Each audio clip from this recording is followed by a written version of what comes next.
à tous et bienvenue dans T'as vu, le magazine des Master 2 en journalisme de l'Université catholique de Lille. Beaucoup d'engagement dans ce 4e numéro avec une manifestation pro-véganisme, des films écolos et du devoir de mémoire. Mais tout de suite, on part courir pour Octobre Rose.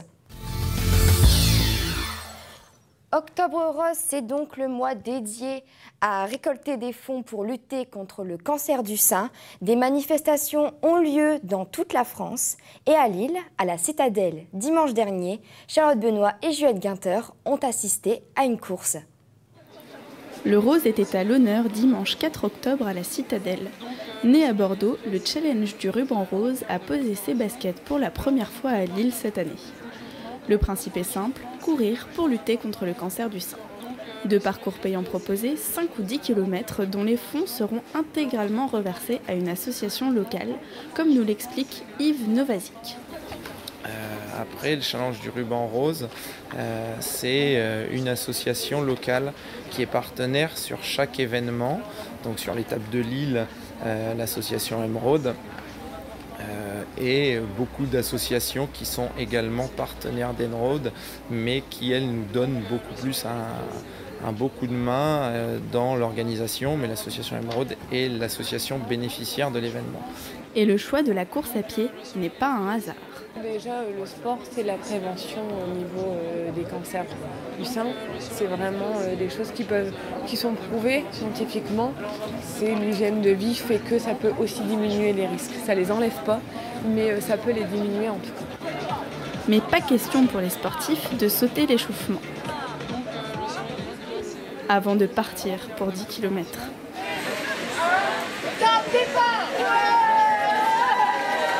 Ici, pas de chronomètre ni de podium. Chacun court à son rythme, seul ou accompagné, mais avec un seul objectif commun, le combat contre le cancer du sein. Et chacun sa motivation. Et je trouve que c'est important de véhiculer le message de l'association. Et pour moi, c'est pas qu'un combat de femmes, les hommes aussi peuvent participer, les hommes aussi peuvent participer à diffuser le message, la prévention, le travail de l'association. Je participe donc à cette action pour la prévention du cancer du sein, pour sensibiliser les femmes à se faire détecter, à se palper les seins et donc à la pratique du sport qui apporte un bien-être au cours du traitement et pour la suite aussi. Voilà. Pourquoi venir ? Parce que c'est quand même une cause qui nous touche de par notre travail et que ça nous fait plaisir aussi de se mettre à contribution pour ça par le sport. En tant qu'homme ou en tant que surtout médecin, je me dis que c'est une maladie qu'on arrive à soigner, un cancer qu'on arrive à soigner, et du coup il faut vraiment axer la prévention dès le plus jeune âge et le rendre public, quoi. Avec des causes comme ça, je pense que ça fait de bonnes publicités pour ce genre de maladie. En fait, donc, je me bats actuellement contre un cancer du sein. C'est une récidive, j'en ai eu un il y a 9 ans. Et là, je suis en période de chimio. Donc pour moi, c'est vraiment quelque chose qui me tient à cœur aujourd'hui, tout particulièrement. J'essaye d'être bien dans mon cœur et dans ma tête. Et je suis très très entourée par des amis, des collègues, la famille. Et c'est très très important. Et ça, j'en ai besoin. J'ai besoin d'amour, comme dit France Gall. Vraiment, je suis très contente de faire cette marche. Même si j'ai fait ma chimio lundi, il fallait que je sois en forme pour aujourd'hui. Voilà. Ça motive pour la suite, tout à fait. Une journée sous le signe de l'optimisme, où la maladie se fait toute petite, le temps d'une course à pied. Avec 1487 participants à Lille, on est encore loin des 9000 de Bordeaux. Record à battre l'année prochaine. De retour sur le plateau avec Charlotte Benoît. Bonjour. Bonjour Clémence. Vous avez donc assisté à cette course dimanche qui est organisée par le Challenge Ruban Rose en partenariat avec l'association lilloise Emeraude. C'est quoi Emeraude ? Alors en fait, Emeraude, c'est une association donc, locale. Ils ont choisi cette association-là, ça aurait pu être une autre. Et en fait, c'est une association qui vient aider, accompagner les femmes avant, pendant et après leur cancer du sein. Donc il y a beaucoup d'activités ludiques, il y a un accompagnement sur le fait de rester femme également, parce qu'avec la chimio, on perd ses cheveux, on se sent moins en confiance. Donc ça vient vraiment les aider à garder une certaine confiance en elles. Vous avez donc assisté à cette course, il y avait 1487 participants, à ce que j'ai compris. Quel genre de profil vous avez rencontré ? Il y a de tout. On a été très surprise avec Juliette, il y a eu énormément d'hommes aussi, des étudiants, des hommes mariés, des pères de famille. Franchement, c'était assez hallucinant. Il y avait des jeunes femmes, des femmes plus âgées, des chiens, enfin, de tout. Et c'était vraiment ça qui était assez beau à voir. Et je vois que vous avez votre petit ruban. Où est-ce qu'on peut le trouver? Alors, je pense qu'on peut le trouver dans les associations qui militent, qui luttent contre le cancer du sein. Donc, vous pouvez aller voir l'association Émeraude également. Je pense qu'il y en a pas mal là-bas. Je vais donc me mettre en quête de mon petit pins. Merci Charlotte. On part maintenant au cinéma L'Univers, situé dans le quartier Oisem, à Lille. Il s'y tient jusque dimanche un festival de films porté sur l'écologie. Un reportage de Thomas Delphi, Vina Naudin et Anastasia Laguerra. La 6e édition d'Écoliwood a démarré cette semaine au cinéma L'Univers. Le festival du film écolo, citoyen et solidaire, organisé par l'association Les Funambulants, a pour ambition de sensibiliser le grand public au respect de l'environnement. C'est né vraiment de passionnés du cinéma, de passionnés aussi d'écologie, citoyenneté, solidarité. Et c'est vraiment de là que ce festival est né, c'est que c'est des personnes qui sont passionnées des thématiques, passionnées des films. Et qu'on pense que c'est important qu'un festival comme celui-ci continue, puisqu'en fait c'est le seul finalement qui existe en région, voire même peut-être, je m'avance un petit peu, mais presque même aussi le seul en France, même s'il y a d'autres festivals qui sont dédiés à l'environnement. Mais on a des thématiques qui sont encore plus larges que celles de l'environnement. Donc voilà, on pense en fait que c'est important qu'un festival comme celui-ci continue, et surtout avec des temps de convivialité en fait, comme on essaye de proposer en plus des films. Tirer la sonnette d'alarme, marquer les esprits, c'est ce que souhaite faire ce festival, notamment à travers une affiche qui en dit long. Alors, il faut savoir que d'année en année, en fait, le leitmotiv de l'affiche, c'est la Terre toujours au centre de l'affiche. Donc, c'était la contrainte. Et moi, j'ai choisi de présenter une Terre en mode apocalypse, en fait, quoi. Et donc, les animaux qui contemplent la fin du monde, en fait. C'est une vision assez noire de l'actualité du monde d'aujourd'hui, mais bon, quitte à faire l'affiche d'un festival sur l'écologie, un festival de cinéma sur écolo et citoyen, bah voilà, moi c'était ma vision des choses, quelque chose d'assez sombre et noir et agressif d'une certaine manière. C'est l'enjeu premier, à mon avis, actuel et pour les générations futures, quoi. Voilà. Au-delà du simple visionnage de films, Écoliwood se veut comme un lieu d'échange. Bon nombre de réalisateurs sont présents. Ces films, c'est très intéressant. Ça dépend du public qu'il y a dans la salle, c'est toujours la même chose. Si le public est au rendez-vous, ce public-là, il sera marqué par les films qu'il va voir et ça fait réfléchir. C'est ce qu'il cherche à faire, c'est développer le discours, le dialogue, pouvoir discuter avec les réalisateurs, regarder les films, essayer de réfléchir autrement ou de se laisser bousculer. Un festival pour le moins atypique qui attise les curiosités. Simplement, en fait, j'ai eu vent du spectacle Écoliwood ce matin, donc par la presse gratuite, et j'ai été interpellé en fait par le titre. Donc Écoliwood, c'est un peu un mot valise, donc Hollywood pour l'industrie cinématographique, et éco, donc j'imagine que c'est écologie, non pas économie. Et à quelques semaines de la COP21, en fait, je pensais que peut-être qu'il y avait quelques éléments de réponse. Alors au quotidien, est-ce que je pratique l'écologie? Alors je serais tenté de dire oui et non. Alors oui, parce que j'utilise les transports en commun, donc le bus et également le métro, etc. La voiture, très peu. Et de deux, en pratiquant le tri sélectif, et puis en essayant d'utiliser des ampoules basse consommation, même si ça fait un peu slogan publicitaire du ministère de l'écologie. Voilà, c'est ma petite contribution. Le festival Écoliwood a lieu jusqu'au 11 octobre au cinéma L'Univers, puis enchaînera avec une tournée. Au programme, plusieurs villes du Nord-Pas-de-Calais ainsi que le centre pénitentiaire de Bapaume. On retrouve Thomas Delphi, bonjour. Bonjour Clémence. Vous avez été à ce festival qui est le festival Écoliwood, organisé par l'association Écoliwood. Est-ce que vous savez comment elle a sélectionné les films? Alors elle propose déjà un thème. Donc entre autres l'écologie, la société, des réalisateurs qui sont intéressés dans la réalisation de films en rapport avec ce thème vont proposer leurs films. Donc, entre autres, l'année dernière, c'était à peu près 100 films. Cette année, un peu moins, 80 films. Puis, les films sont choisis selon s'ils respectent correctement les thèmes, s'ils sont intéressants, s'ils apportent finalement quelque chose, s'ils peuvent apporter quelque chose au festival, en fait. D'accord. Est-ce que vous savez si c'est une compétition? Est-ce qu'il y a des prix qui sont décernés? Non, non, ce n'est pas vraiment une compétition. Le but, c'est avant tout le dialogue, la discussion.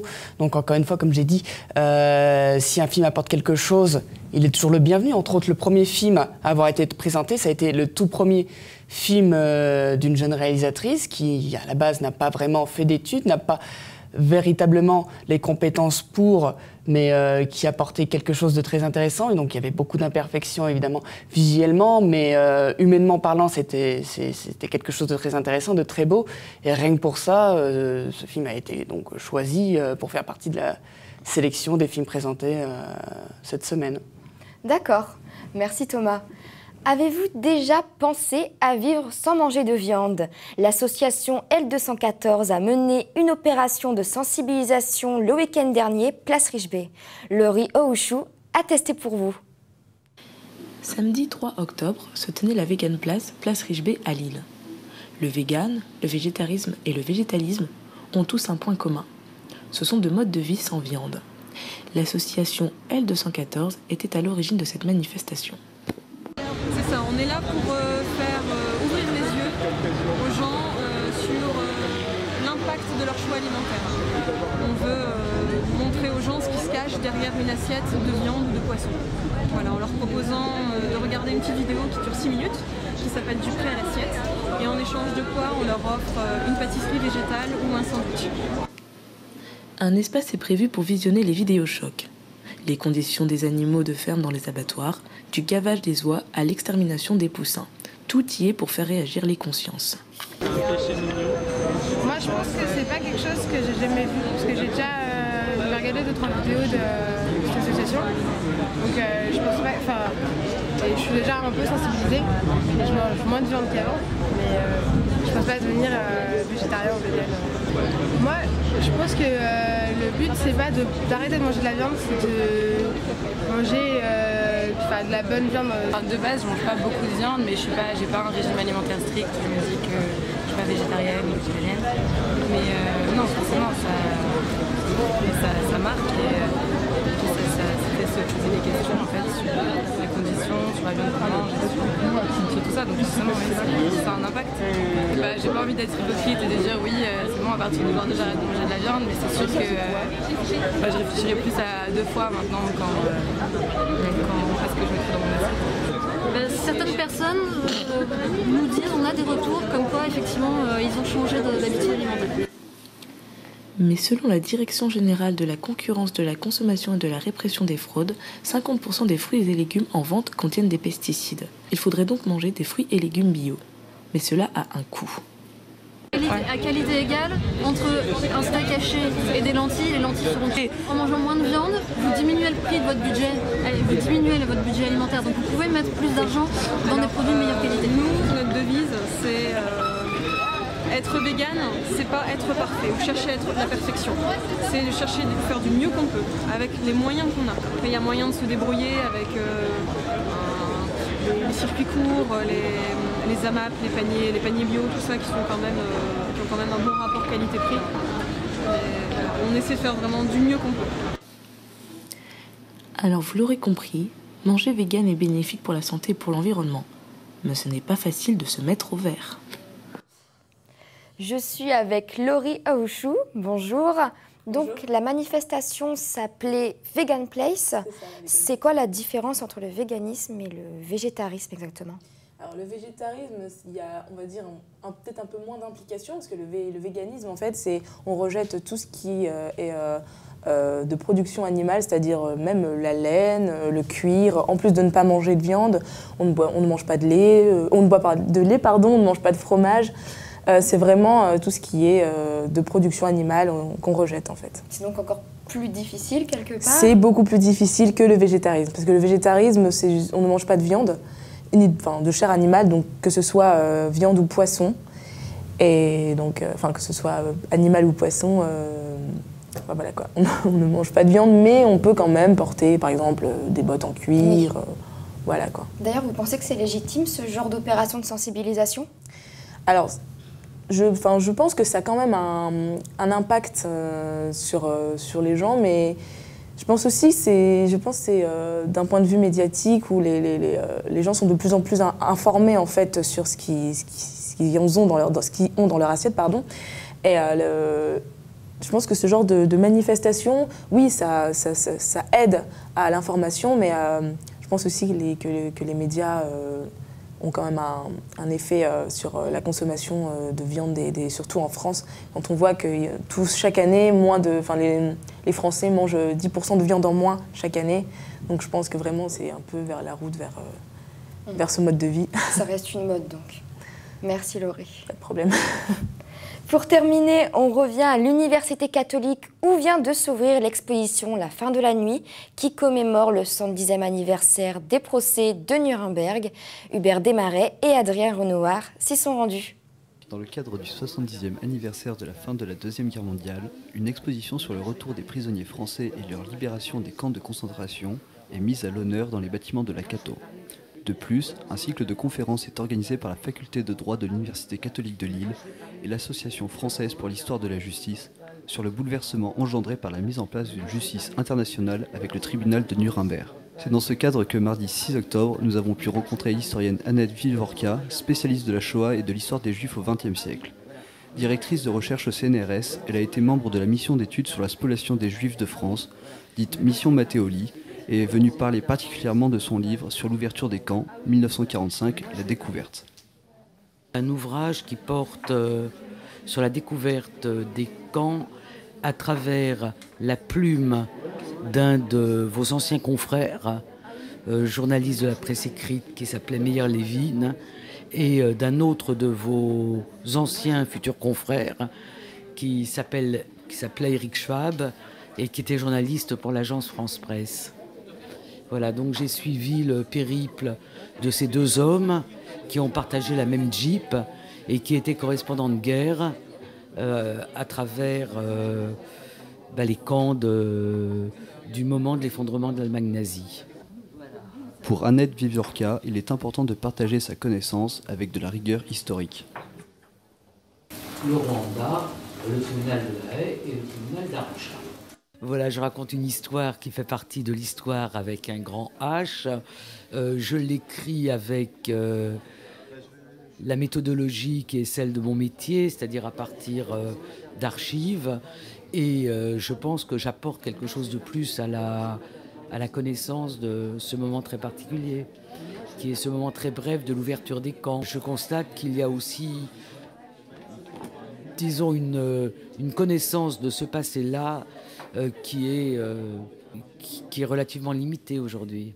Pour approfondir le sujet, il est à noter que deux autres conférences seront données les mardis 13 et 20 octobre. La première, Justice pénale internationale de Nuremberg à aujourd'hui, et la seconde, Témoignages et mémoire. Adrien Renoir m'a rejoint. Bonjour Adrien. Bonjour Clémence. Alors, pourquoi faire une exposition à l'Université catholique sur les procès de Nuremberg ? Tout d'abord, vous n'êtes pas sans savoir que nous sommes en 2015 et que c'est le 70e anniversaire de la fin du nazisme et du coup de l'ouverture des camps et du procès de Nuremberg qui en a suivi. Donc en fait, l'Université catholique de Lille propose à la fois une exposition à la fin de la nuit qui là traite plus spécialement de l'ouverture des camps et à côté il y a un cycle de conférences. Donc tous les mardis, pendant un mois, il y a quatre séances. Et là, c'est plus sur ce qu'a apporté le procès de Nuremberg au système de la justice à l'époque actuelle. Vous avez des exemples de conférences intitulées, qu'on sache un petit peu Donc là, la conférence portait plus spécialement sur le livre d'Annette Vivorka, 1945, La découverte. Donc là, c'était sur la découverte des camps. Et puis la prochaine conférence sera sur la justice pénale internationale à partir de Nuremberg. Donc en fait, qui est le premier exemple de justice à l'échelle internationale. Vous savez quand est-ce qu'elle a lieu, cette prochaine conférence ? Alors, si mes souvenirs sont bons, c'est le 6 octobre. Non, c'est le 13 octobre. Et ça sera aussi au 58 de la rue du Port, dans les locaux de la faculté libre de droit. On prend donc rendez-vous pour le 13 octobre. T'as vu, c'est terminé pour aujourd'hui. Merci d'avoir été avec nous. Vous pouvez nous retrouver sur la page Facebook Media Lab. Bonne journée à tous.